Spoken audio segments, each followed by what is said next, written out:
A paz do Senhor Jesus, seja muito bem-vindo, seja muito bem-vinda a mais uma aula da Escola Bíblica Dominical. Segundo trimestre de 2022, lições bíblicas da CPAD, o qual o tema do trimestre é os valores do reino de Deus. E a lição que estaremos estudando hoje é a lição de número 4, resguardando-se de sentimentos ruins. Mas antes eu quero lembrar a você que a proposta desse vídeo é ajudar você. Procuramos da maneira mais prática e objetiva possível facilitar para você, professor, para você, aluno, trazendo auxílios e complementos às lições deste trimestre. Procuramos ser objetivos, querendo que você possa entender a nossa proposta, que é de colocar à sua disposição algo que possa complementar, auxiliar e contribuir no preparo das lições e também com o aperfeiçoamento dos santos. Chegamos na lição de número 4, resguardando-se de sentimentos ruins. Olha, o texto áureo está em Mateus capítulo 5, verso de número 22. Eu, porém, vos digo que qualquer que sem motivo se encolarizar contra seu irmão será réu de juízo. E a verdade prática, a cólera e a ira não podem dominar o coração do crente. Elas devem ser evitadas e vencidas com o ensino do Evangelho. A leitura bíblica em classe está em Mateus capítulo 5, o verso 21 até o verso 26. Olha, nesta lição nós vamos abordar a primeira temática dos 6 pontos importantes que serão tratados por Cristo Jesus. A forma como ele introduz os seus ensinos deixa claro o que quis dizer aos seus discípulos sobre a justiça deles ultrapassar a dos escribas e fariseus. Outro ponto importante nos versículos que analisaremos é que Jesus faz uma distinção clara entre a forma como ele e os seus opositores interpretavam a lei. É preciso entender que em momento algum Jesus será antagonista a Moisés, pois, como dito anteriormente, ele tinha consciência de que a lei e os profetas eram a palavra de Deus. Sua intenção era mostrar a fragilidade da interpretação dos escribas e dos fariseus. Podemos declarar que a partir de agora, a lâmina de Cristo será bem afiada e o corte profundo e atingirá o âmago da essência humana, o coração, de onde procede o pecado. Ele atacará a interpretação mórbida dos escribas e dos fariseus, condenando-os, depois mostrará o que de fato a lei de Deus propõe ao homem. No teor deste capítulo, nosso alvo é mostrar que o Evangelho não é contra a lei, que toda ação positiva ou negativa realizada pelo homem começa primeiramente no coração. Essa lição mostrará que o Evangelho do Senhor Jesus tem uma dimensão moral muito delimitada. Nesse sentido, essa dimensão moral não abre margem para que sentimentos hostis do Evangelho façam parte da vida interior do crente. Veremos que evitar a cólera é uma atitude sábia para evitar pecados trágicos como o do homicídio. E o objetivo desta aula aí são 3 objetivos propostos aí pelo comentarista. O primeiro objetivo é expor que o Evangelho não é antinomista. Nós vamos aprender o que é antinomista. Também o segundo objetivo aí é pontuar que a cólera é o primeiro passo para o homicídio e correlacionar o ato de ofertar com a desavença. Olha, antes de nós prosseguirmos aí, eu quero convidar você gosta do conteúdo? Curte esse vídeo aí, se você não curtiu, dá um joinha aí, tá bom? Nós estamos fazendo com muito carinho para abençoar a sua vida. E se você ainda não se inscreveu no canal, se inscreve no meu canal aí, tá bom? Porque toda semana tem vídeos novo aí para abençoar a sua vida. Então, se você não curtiu, curte, se inscreva e compartilhe também nos grupos de WhatsApp, tá bom? Deus abençoe a sua vida, tá? Ponto 1. O evangelho não é antinomista. Definição de antinomista. O antinomismo é um termo introduzido por Martinho Lutero do grego anti, que significa contra, e nomos, que significa lei. É definido como uma declaração que, sob a dispensação do Evangelho da Graça, a lei moral é de nenhum uso ou obrigação, porque somente a fé é necessária para a salvação. A expressão significa literalmente contra a lei. Os defensores deste pensamento filosófico afirmam que a lei de Moisés não tem origem em Deus Pai. Por isso, a lei deve ser rejeitada. E esse tópico tem como foco denunciar este pensamento como contrário às Escrituras Sagradas, já que o antinomismo afirma que o Evangelho nos isenta da lei moral trazida por Moisés e vinda de Deus. Defendemos que a moral de Deus jamais muda e que aquilo que ele abomina ou que ele abominava, o que era abominação para Deus nos textos do Antigo Testamento e na lei, continua sendo abominação para Deus em nossos dias e para todos os termos do Novo Testamento. Hebreus capítulo 13, o verso de número 8 vai dizer: Jesus Cristo é o mesmo ontem, hoje e eternamente. Vejamos as palavras de Jesus lá em Mateus capítulo 5, do verso 17 ao 18, ele mesmo vai dizer: não cuideis que vim destruir a lei ou os profetas, não vi abrogar, mas cumprir. Porque em verdade vos digo que até que o céu e a terra passe, nem um jota ou um tio jamais passará da lei, sem que tudo seja cumprido. Compreendemos que uma pessoa que se julga antinomista criará suas próprias concepções, não atentando para aquelas que são formuladas para o nosso bem, e ele agirá segundo o próprio entendimento. Lendo o texto de duas passagens lá em Juízes, capítulo de número 17, o verso 6 e também capítulo 21 e o verso 25, é dito que naqueles dias não haveria rei em Israel, cada qual fazia o que parecia direito aos seus olhos.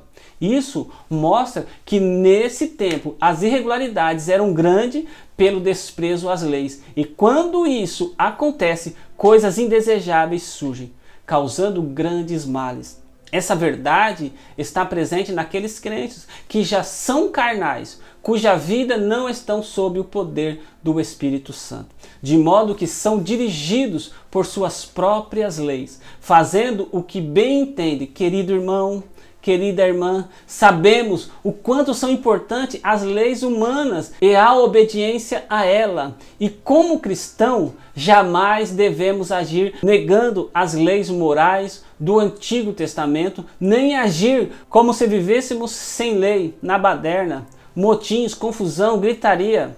Tal procedimento não faz parte do comportamento de um cristão sincero, que está com sua vida firmada em Cristo. Porque Jesus mesmo não se manifestou como um ser contrário às normas. Antes disse que veio para cumpri-la.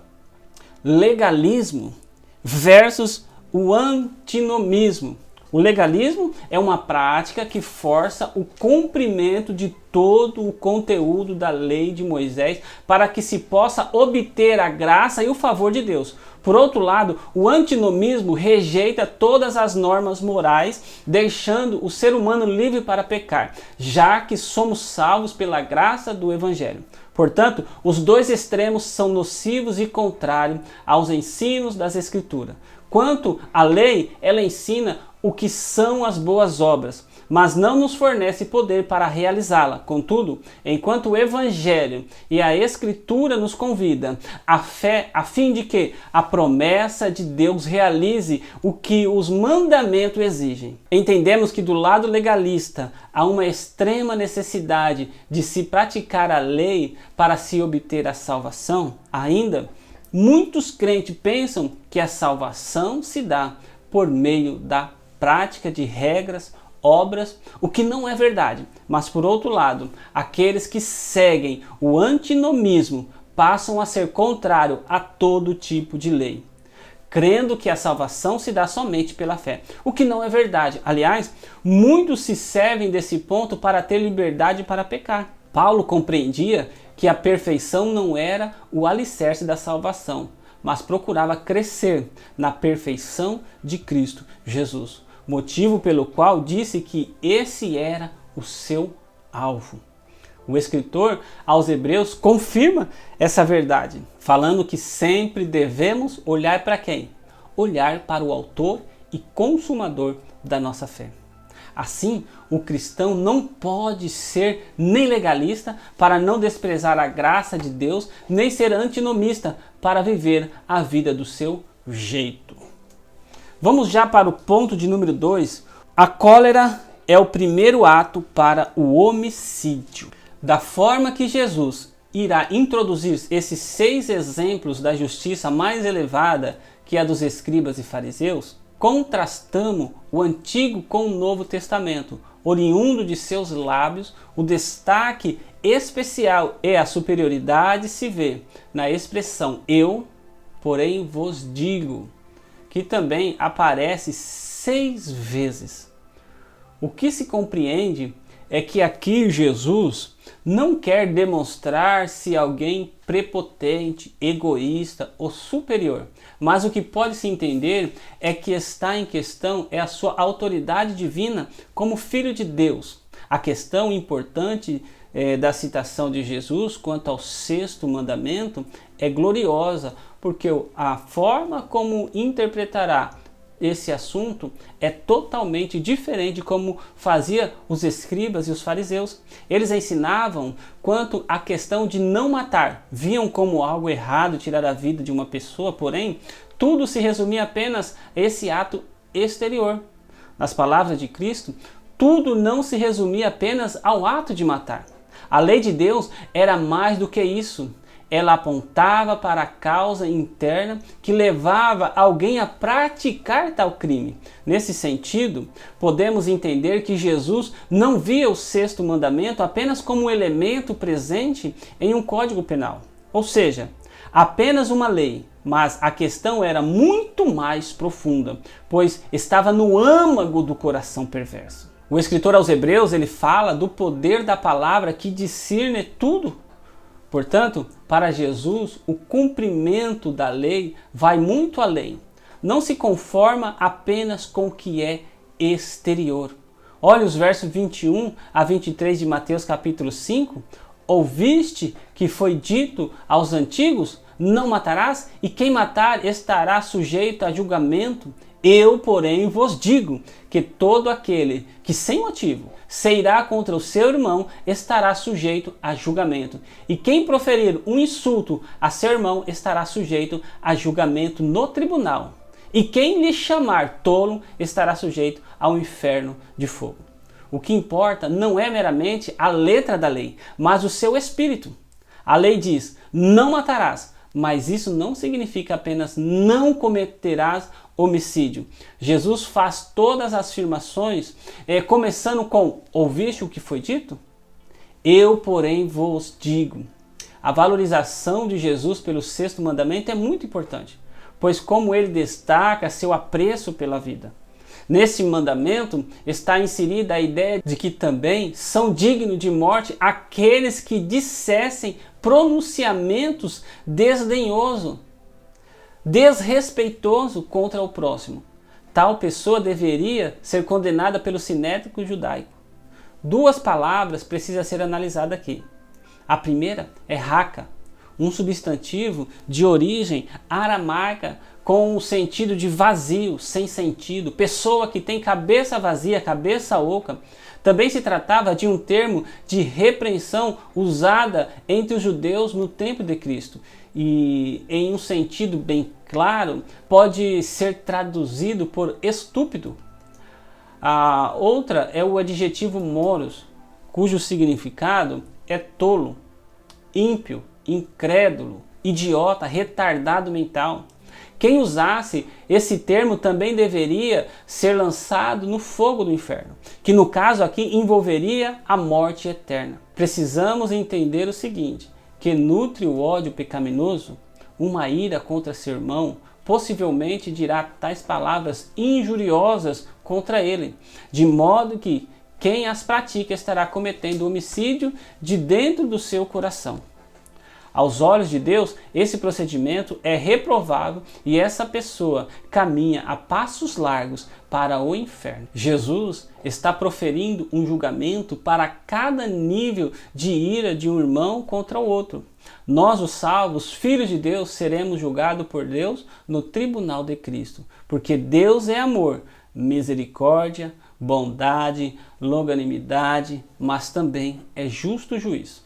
2 Coríntios, capítulo de número 5, verso de número 10, porque importa que todos nós comparecemos perante o tribunal de Cristo, para que cada um receba segundo o bem ou mal que tiver feito por meio do corpo. Pela lei, se você não chegasse a matar, tudo bem, você estava aprovado. Mas precisamos entender que nem toda ira é pecado. Efésios capítulo 4, verso 26 e 27, irai-vos e não pequeis. Não se ponha o sol sobre a vossa ira, nem deis lugar ao diabo. Portanto, podemos nos irar. A ira é um sentimento que virá e deve vir em nosso coração diante de certas circunstâncias. O próprio Deus se ira contra o pecado. Jesus se irou diante dos cambistas no templo. Há situações em que a ira ela é legítima. Pessoas cometem pecado contra você, foram desonestas, mentiram. Um funcionário da empresa, ele roubou você, seu voo atrasou e você perdeu seu compromisso. Um motorista, ele entrou na contramão e quase bateu no seu carro. Essas situações, naturalmente, geram ira em nós e não é pecado. Mas, então, quando a ira se torna pecado? Primeiro, quando a ira me leva a proferir insultos contra as pessoas. Chamar o outro de tolo, como proferimos insulto contra as pessoas movidos por ira. Precisamos nos arrepender. E isso sim é pecado. Segundo, quando você deixa a ira permanecer dentro de você. O sol se põe sobre ela e dá legalidade a demônios para virem e agir. Você irou, dormiu, não tratou, não se arrependeu, demônios recebem legalidade para vir agir na sua vida, naquela área. Se dermos legalidade a demônios de ira, podemos passar a ser oprimidos por demônios de ira. Cabe a nós dominarmos toda a ira que se acende do nosso coração. Mesmo aquelas por motivo justo, ela pode se tornar pecaminosa. Não podemos deixar o sol pôr sobre nossa ira. Não podemos permitir que ela gere insultos na nossa boca contra os nossos semelhantes, porque compareceremos diante do tribunal de Cristo e seremos julgados por todas as nossas ações e todas as nossas palavras. Vamos tomar cuidado. Tópico de número 3. A oferta do altar e a desavença. O verso 23 e 26 de Mateus capítulo 5 vai dizer assim, ó: se, pois, ao trazeres ao altar a tua oferta, ali te lembrareis de que teu irmão tem alguma coisa contra ti, deixa perante o altar a tua oferta. Vai primeiro reconciliar-te com teu irmão e então, voltando, faze a tua oferta. Entra em acordo sem demora com o teu adversário, enquanto estás com ele a caminho, para que o adversário não te entregue ao juiz, o juiz ao oficial de justiça, e sejas recolhido à prisão. Em verdade te digo que não sairá dali enquanto não pagares o último centavo. Jesus continua com uma ilustração. Que altar é esse? Que oferta é essa? Jesus estava aqui falando para os judeus. Eles viviam no tempo da lei. E havia o templo onde tinha o altar, que era também chamado de altar de holocausto. E os judeus traziam as ofertas de manjares, ofertas pacíficas. As ofertas eram diferentes dos sacrifícios. O sacrifício envolvia a morte de um animal e tinha a ver com o pecado.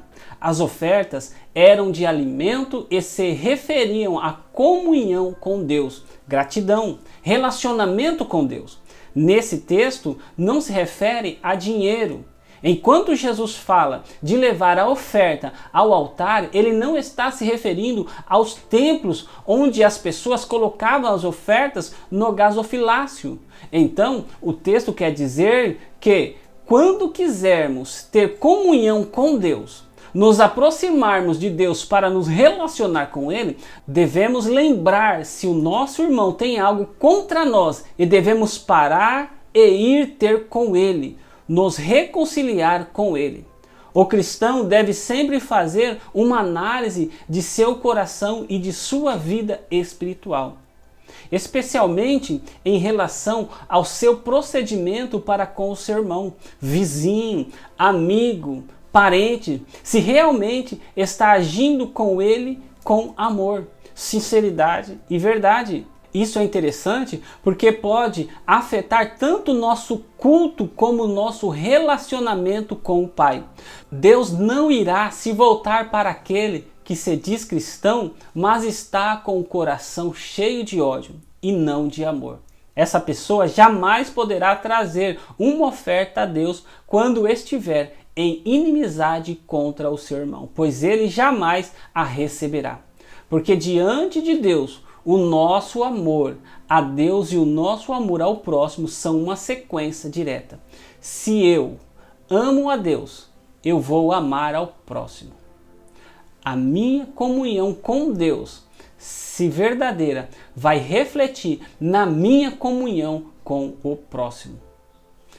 O versículo de número 25 vai dizer: entra em acordo sem demora com o seu adversário, enquanto estás com ele a caminho, para que o adversário não entregue ao juiz e o juiz ao oficial de justiça e sejas recolhido à prisão. Estar a caminho fala de enquanto estamos vivos. Todo pecado pode ser lavado pelo sangue de Jesus, desde que confessado e abandonado. Mas pecados que não foram confessados, se morremos com aquele pecado, ou se a outra pessoa morrer sem que eu tenha resolvido aquele pecado, ele irá diante do tribunal de Cristo, e nesse tribunal não será mais o tempo da manifestação da graça e da misericórdia, mas da manifestação do juízo e da justiça de Deus. Deus vai expressar sua face de juiz a cada um de nós. Precisamos viver com o temor de Deus. Como nenhum de nós sabe o dia que vai morrer ou que o outro vai morrer, devemos viver sem deixar assuntos pendentes, porque com eles nossas orações estão interrompidas. Porque assunto não é resolvidos, além de ficarem diante de Deus, ficam dentro de nós e nos prende. Ficam diante de nós e nos prende. Nosso mestre divino deixa óbvio que Deus não se interessa por um culto de nossa parte quando as atitudes do coração não são puras para com o nosso semelhante, pois quem odeia seu irmão é assassino. Um verdadeiro cristão não tem sua língua para bendizer a Deus e amaldiçoar o seu irmão. Aquele que ama a Deus de verdade nunca vive em inimizade com o seu irmão, pois está consciente, segundo o apóstolo João falou, de que aquele que não ama o seu irmão que vê, jamais poderá amar a Deus a quem não vê. Linda e maravilhosa essa lição. Nos traz um momento de reflexão. Como está a nossa vida com Deus, com o nosso próximo. Para concluir, Jesus não anulou o sexto mandamento. Não cometerás homicídio. Pelo contrário, ampliou-o, elevando-o até o nosso sentimento colérico e a palavra de maldição. O crente tem os recursos espirituais para amar, abençoar, exortar, estimular as boas obras, consolar, perdoar e viver em paz com todos os homens. Esse é o caminho da autonegação, o caminho da cruz. Que em nós habite o mesmo sentimento que houve em Cristo. Que Deus abençoe a sua vida, que Deus abençoe a vida da sua família, que Deus abençoe o seu ministério. Fique na paz do Senhor Jesus.